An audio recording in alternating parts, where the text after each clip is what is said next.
ধন্যবাদ দিতে হবে যে মাহফিল করছেন, সেই হিসেবে মাহফিল ভরপুর থাকা দরকার ছিল। আল্লাহ রাব্বুল আলামিন বান্দাদেরকে জান্নাতে নেওয়ার জন্য কত বাহানা খুঁজবেন।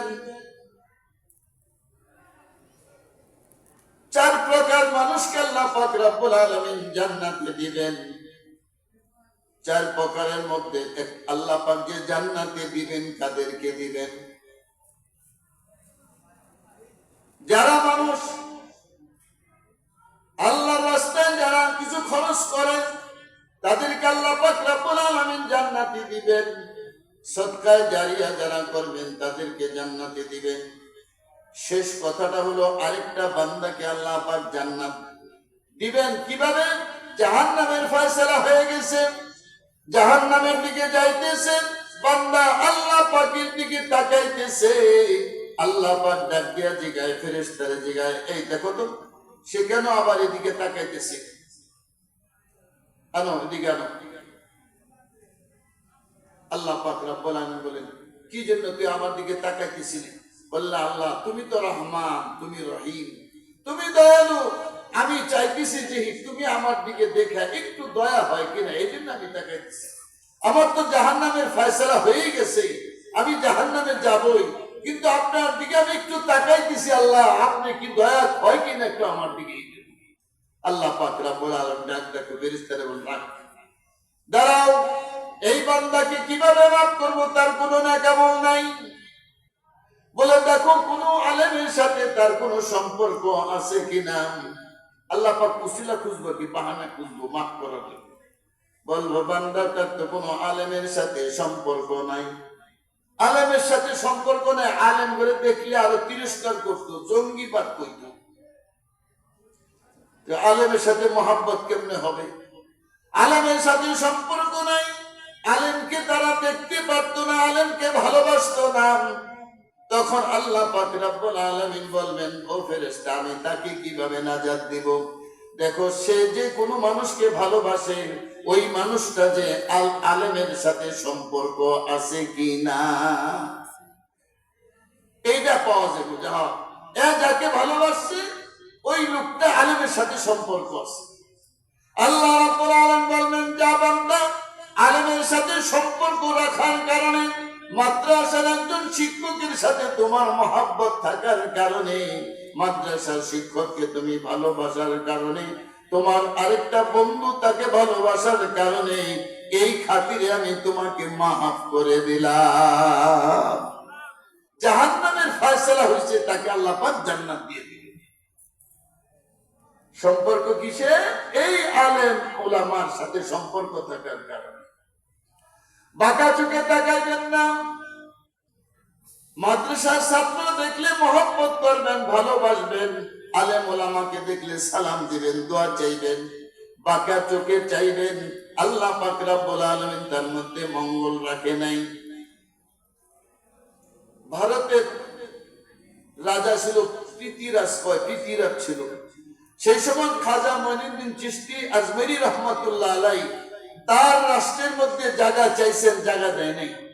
ওই আলেম মৌলবী করে জায়গা দিব না। জায়গা না দেওয়ার কারণে সে এক জায়গায় যে বসে গেছে, এই বসার থেকে ওইখানে তার ঘোড়া রাখা, তার মহিষ রাখার জায়গা ছিল। ওই আজমির রহমতুল্লাহ আলাইহি একটু সরে আসছেন, আর মহিষ ঘোড়া যেগুলি শুইছে শোয়াতে আর উঠেও না। বিপদে পড়ছিনি। তারপরে কইছে ঠিক আছে থাকো, আরে পানি দিবা না। যখন যাই না, উনি আরেক জায়গায় জায়গা পড়ছে, পানি বন্ধ করে দাও। পানি বন্ধ করে দিলে মানুষ তো মুসলমান মানুষ, তার খাওয়ার দাওয়ার পানি ছাড়াও পাক পবিত্র থাকার ওযু গোসলের পানি লাগে কি লাগে না? পৃথিরাজ ঘোষণা দিছে তাকে পানি বন্ধ করে দাও।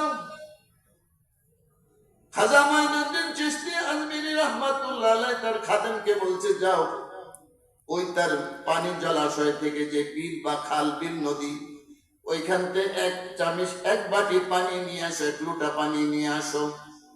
ওই পানি নিয়ে আসছে, আর তার দেশের সমস্ত পানি বিলুপ্ত হয়ে গেছে, শুকায় গেছে।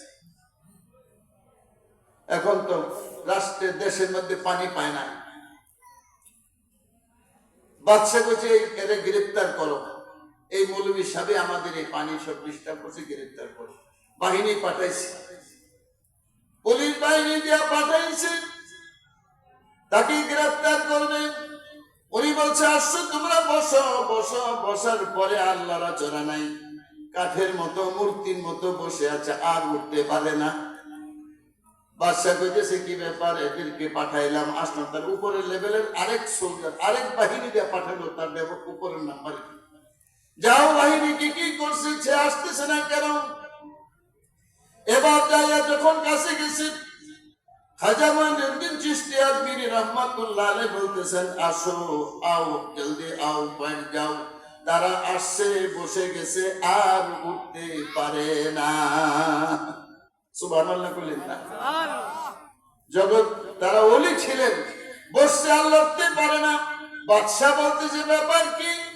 এবার বাদশা নিজে বাহিনী নিয়ে চলছে, দেখি মৌলভী সাহেব কেন আমার বাহিনীকে গ্রেফতার করছে, পাঠাচ্ছে তো তাকে গ্রেফতার করার জন্য, এরা দিয়ে আটকা হয়ে গেছে। তো মার কাছে যায় বলতেছে পৃথ্বীরাজে, এই মৌলভী সাহেব তো আমার বাহিনী সবগুলো আটকাইছি, এখন যাইতেছি, আমি আরো অনেক বাহিনী নিয়ে যেতেছি। কেন যাইবা? বলে কি ব্যাপার, আমার বাহিনী ছাড়তেছে না কেন? কয় এসব কোনো কথা নাই, তুমি এই নিয়তে যাও যে এই বাহিনী যারা আটকাইছে, যার কাছে আছে, তার কাছে যাইয়া মাপ চাও, ক্ষমা চাওয়ার নিয়তে অগ্রসর হও, নচেত তুমিও আটকে যাইবা। এবার বাদশা পৃথ্বীরাজ বলছে ঠিকই, আচ্ছা দূর থেকেই বলছে মুঝে মাফ कीजिए, मैंने ভুল কিয়া, মুঝে মাফ कीजिए, আমার মাফ করেন, আমি ভুল করছি। এই কথা বলার সাথে সাথে তার বাহিনী সব দাঁড়ায় উঠছে, যাওয়ার সুযোগ হয়ে গেছে, সব ছেড়ে দিছে, পানিটা বন্ধ করছে। এখন হযরত আমার মুলকের মধ্যে পানির অভাবে মানুষ কষ্ট পাইতেছে, কি করা?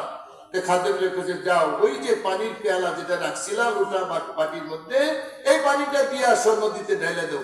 ঢাইলা দিছে, আর সমস্ত পানির জায়গায় পানি এসে গেছে। বলুন সুবহানাল্লাহ। আল্লাহর ওলিদের ক্ষমতা আছে না নাই? এটা বিশ্বাস করতে হবে। আল্লাহ রাব্বুল আলামিন তাদেরকে এরকম ক্ষমতা দিয়েছেন, কিছু করা লাগে না, বলা লাগে না। সমুদ্র পথের থেকে যখন আজমির শরীফ আসছেন, আসার চেহারা দেখা 90,000 বিধর্মী মুসলমান হয়ে গেছে। বাইজিদ বুস্তামি তার এক মজলিসে 5 লক্ষ খ্রিস্টান মুসলমান হয়েছে। স্বপ্নে দেখছেন বাইজিদ বুস্তামি, তার নিকটে ছিল খ্রিস্টানদের মিলন মেলা। আল্লাহ পাক রব্বুল আলামিন স্বপ্নে দেখাইছেন বাইজিদকে, বাইজিদ ওই খ্রিস্টানদের মিলন মেলায় তুমি ঢুকে যাও। তো আমার পোশাক হলো হুজুরি, কেবলা, আবা, কাবা, সুন্নতি, আর ওদের হলো আলাদা পোশাক, আমি কেমনে ঢুকি? উনি চিন্তা করতেছে, ঘুমাইছে, আবার স্বপ্নে দেখাইছি ঢুইকা যাও। ও বাইজিদ তুমি ঢুইকা যাও। কিভাবে ঢুকবো? পোশাক তো নাই, আমি তাদের পোশাক কিভাবে পরবো? আমার পোশাক তো আমি পরি। বলছে আজকে তাদের পোশাকের পোশাক পরো, আমি একটু কিছু দেখাইতে চাই, তাদের পোশাক পরে তুমি ঢুইকা যাও। আল্লাহ পাক বলছেন স্বপ্নের মাধ্যমে, তাদের পোশাক, খ্রিস্টানদের পোশাক পরে তুমি ঢুইকা যাও। 5 লক্ষ মজমা, সেখানে বাইজিদ বুস্তামি বসে আছেন তাদের পোশাক পরে। পোপ, তাদের যে প্রধান পাদ্রী বা পোপ কয়, সেই সবাই আসছে, তার সিংহাসন থরথর করে কাঁপতেছে, তার জবান দা কথা বের হয় না। তার বাহিনী বলতেছে ব্যাপার কি, আমরা আপনাকে পোপ মানি, আমরা আপনাকে শ্রদ্ধা করি, আপনার কথায় আমরা চলি, আপনি কথা বলেন না কেন, চুপ করে আছেন কেন? বলতেছে আমি তো দেখতেছি আমার সিংহাসন কাঁপতেছে, আমার জবান খুলতেছে না, আমার জবান দিয়ে কথা আসতেছে না। বলে এখানে একজন মুহাম্মদী আছে, বলুন মুসলমান আছে, বলুন সুবহানাল্লাহ। তারা বলতেছে দেখা দেন, গর্দান উড়ায় দিব। বলতেছে না, গর্দান উড়ানোর দরকার নাই, যখন এসে গেছে পরীক্ষা করব, পরীক্ষায় যদি পাশ করতে পারে তাহলে ছেড়ে দিব, নচেত তাকে গর্দান উড়িয়ে দিব। ঠিক আছে, প্রশ্ন করে বাইজিদ বুস্তামিকে খ্রিস্টান পোপ পাদ্রী 62টা প্রশ্ন করছে, সবগুলি প্রশ্নের উত্তর দিচ্ছে। প্রশ্ন আটকাইতে পারেনি। এবার বাইজিদ বলছে আমি একটা প্রশ্ন করব, আমি যে ৬২টা প্রশ্নের উত্তর দিলাম সঠিক হয়েছে কিনা বলো। বলো সাদাক্তা, সত্য বলেছেন, সঠিক বলেছেন, এই কথা বলে স্বীকৃতি দিল। ৫ লক্ষ পাদ্রী তা শুনল। এবার বাইজিদ বুস্তামি বলতেছেন, ও পাদ্রী বাবু, আপনি আমাকে ৬২টা প্রশ্ন করছেন, সবগুলির উত্তর দিয়েছি, আমি একটা প্রশ্ন করব, আপনি তার উত্তর দিবেন। বলেন, প্রশ্ন করেন। তো প্রশ্ন করছে আর উত্তর দেয় না। বাইজিদ বুস্তামি প্রশ্ন করছেন, আসমানের চাবি কি, জান্নাতের চাবি কি? তারাও তো জান্নাতের কথা কয়, তারা কি ইনজিল কিতাব মানে? বলতেছে যে আসমানের চাবি কি, জান্নাতের চাবি কি? খুব চুপ করে বসে রয়েছে। ৫ লক্ষ খ্রিস্টান বলতেছে আপনাকে, আপনি ৬২টা প্রশ্ন করছেন, সবটির উত্তর দিছে মুহাম্মদী ব্যক্তি, আর সে একটা প্রশ্ন করলে আপনি উত্তর দেন না কেন? আপনাকে আমরা মানি, আপনি কেন উত্তর দেন না? ৫ লক্ষ খ্রিস্টানকে বলছে দেখো আমি উত্তর জানি, যদি উত্তর দেই তোমরা মানবে না। মানবো না কেন? আপনি সবসময় আপনার কথা মাইনে আসছি, মানবো না, আজকেও মানবো। সত্যি মানবে? আমার কথার সাথে সাথে তোমরা সবাই মানবে? সকলে বলছে মানবো। আসমান এবং জান্নাতের চাবি হলো লা ইলাহা ইল্লাল্লাহু মুহাম্মাদুর রাসূলুল্লাহ। চিৎকার মেরে বলুন সুবহানাল্লাহ। পাদ্রী খুব যখন বলল লা ইলাহা ইল্লাল্লাহু মুহাম্মাদুর রাসূলুল্লাহ, ৫ লক্ষ খ্রিস্টান একসাথে বলছে লা ইলাহা ইল্লাল্লাহু মুহাম্মাদুর রাসূলুল্লাহ।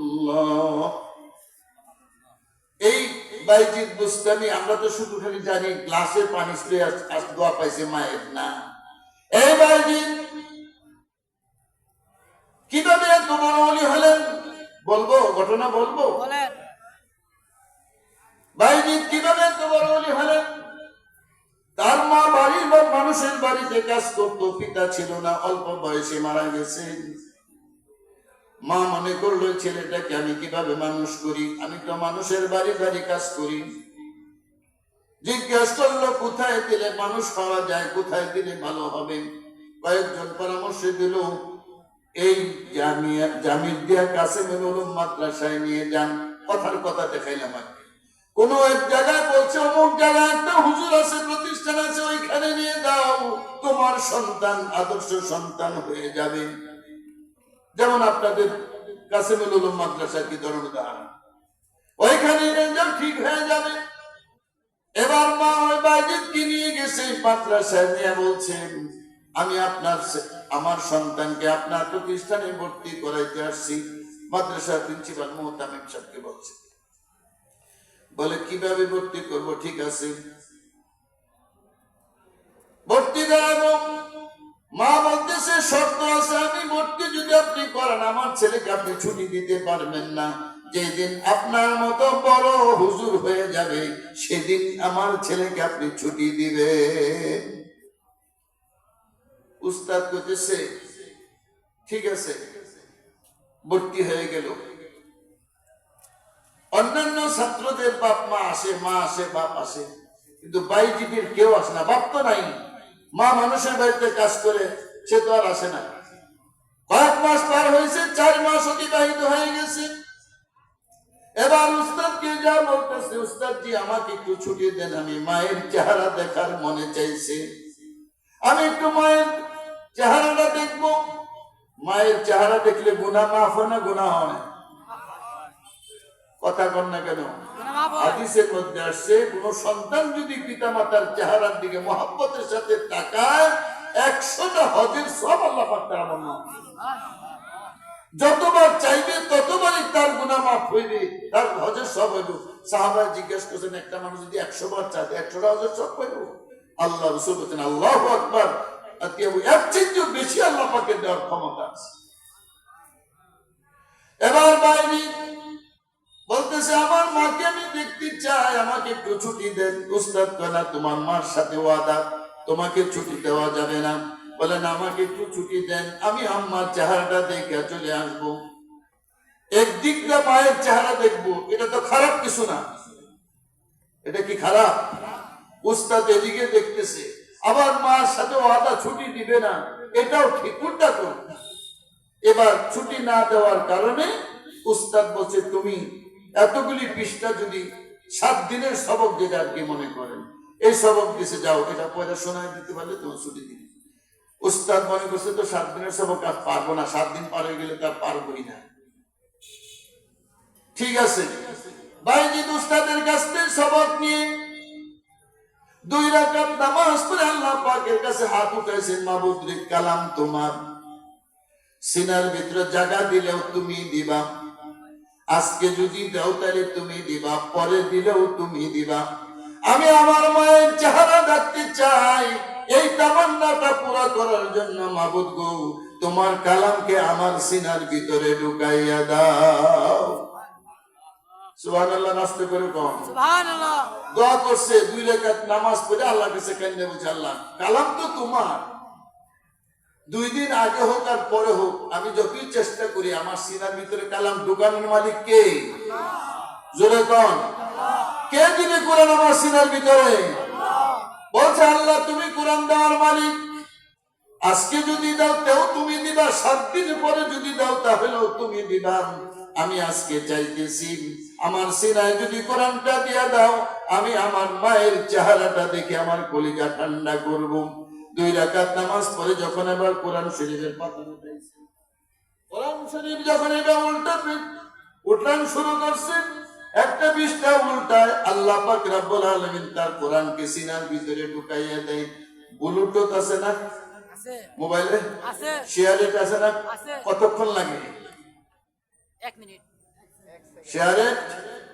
শেয়ারেট তো সেকেন্ডের মধ্যে টিপ দিয়ে যদি কোন দিব না, আদম যাইব চলে গেছে। শেয়ারের মতো আল্লাহ পাক তার সিনার মধ্যে কোরআন দিয়ে দিয়েছেন। এবার উস্তাদের কাছে যাইয়া বলতেছে, উস্তাদ জি আমার সবক হয়ে গেছে। এটা তো তার সবক হয়নি, কথা শুনে দেখেন, এক বসায় যে 7 দিনের সবক দিছিল এই সবক কোরআনে মুখস্থ হয়ে গেছে। আর আস্তে করবেন সুবহানাল্লাহ। মা ভর্তি করানোর সময় কইছে আমার ছেলেকে ছুটি দিবেন না। আর আমাদের মা বোনেরা বাচ্চাদের মাদ্রাসা দেয়, জিগায় সপ্তাহে কয়দিন ছুটি দিবেন, মাসে কয়দিন বন্ধ দিবেন, জিগায় না? জিগায় না? কিভাবে বাইজিদ বুস্তামি? আমাদের সন্তান তো বাইজিদ বুস্তামি হওয়ার মতো যোগ্যতা হতো যদি বাইজিদ বুস্তামের মার মতো আমাদের মারা হতো। এবার সবাই শোনায় দিছেন, উস্তাদ দেখে আশ্চর্য, এটা বাইজিদ তো কুচি বাইজিদ নাই, এই বাইজিদ তো সাধারণ মানুষ না, নিশ্চয়ই আল্লাহ পাক তাকে অসাধারণ কইরা বানাইতেছে। তার কথা হিসেবে যাও, ছুটি দিলাম, যাও। ছুটি দেওয়া হয়েছে, বাইজিদ মায়ের কাছে গেছে, দরজা টোকা দিছে, মা দরজা খুলো। বলতেছে কে তুমি? বলে আমি আপনার বাইজিদ। না আমার বাইজিদ আসতে পারে না, তুমি অন্য কোন বাইজিদ, যাও ফেরত যাও। মা না আমি তোমার বাইজিদ। না আমার বাইজিদ এখন আসতে পারে না, বড় আলেম হক্কানি আলেমে দিন পীরে কামিল হয়ে যেদিন আসবে সেদিন আসবে আমার। কান্দাছে, মা খুলো দরজা, তোমার চেহারাটা দেখি। না না আমার বাইজিদ না, অন্য ভুলে আয় বসে বাসা, অন্য জায়গায় যাও। বাইরে আসে মার উস্তাদের কাছে বলতেছে, উস্তাদ জি আমার মার চেহারা আমি দেখতে পারলাম না। কারণ মা কয় আমি বলে মায়ের বাইজিদ না, আমি বলে বাইজিদ মায়ের না, এই কথা বলে দরজা খুললই না। তখন উস্তাদও বুঝতে পারছেন মার সাথে তো ওয়াদা ছিল ছুটি না দেওয়া, সে আমার মতো বড় আলেম হলে ছুটি দিব, আর এর জন্য সে আগে গেছে, বলছে আমার বাইজিদ না। এবার বাইজিদ পড়া শুরু করছে, বয়স তখন তার 12 বছর, 7-8 বছর বয়স, 7-9 বছর, 18 বছর যখন তার হয়েছে, হাফেজে কোরআন শেষ, আলেম হওয়া শেষ, মুফতি হওয়া শেষ। এই পর্যায়ে সুলুকের লাইনে, মারিফতের লাইনে তাহাজ্জুদ গুজার হইয়া এত আল্লাহর ওলি হয়ে গেছেন, কেউ তো জানে না। আল্লাহ রাব্বুল আলামিন তাকে এত মর্যাদাশীল বানাইছেন, উস্তাদের ঘুমের মধ্যে রাত্রে দেখতেছে, স্বপ্নে দেখতেছে নবীজি তার কাছে আসছে। আয়েশা বলতেছে, ও বাইজিদের উস্তাদ, তোমার মাথার পাগড়ি আমি বেলায়েতের পাগড়ি ঘোষণা করলাম, যাও বাইজিদের মাথায় তোমার পাগড়িটা পেঁচাইয়া দাও। আর আস্তে করে কোন সুবহানাল্লাহ। বাইজিদের মাথায় পৌঁছে দাও। বাইজিদের বেলায়েতের পর্যন্ত তার আর লেখাপড়ার দরকার নাই, বিদায় করে দাও, তার কাজ হয়ে গেছে। উস্তাদ তাড়াতাড়ি উঠা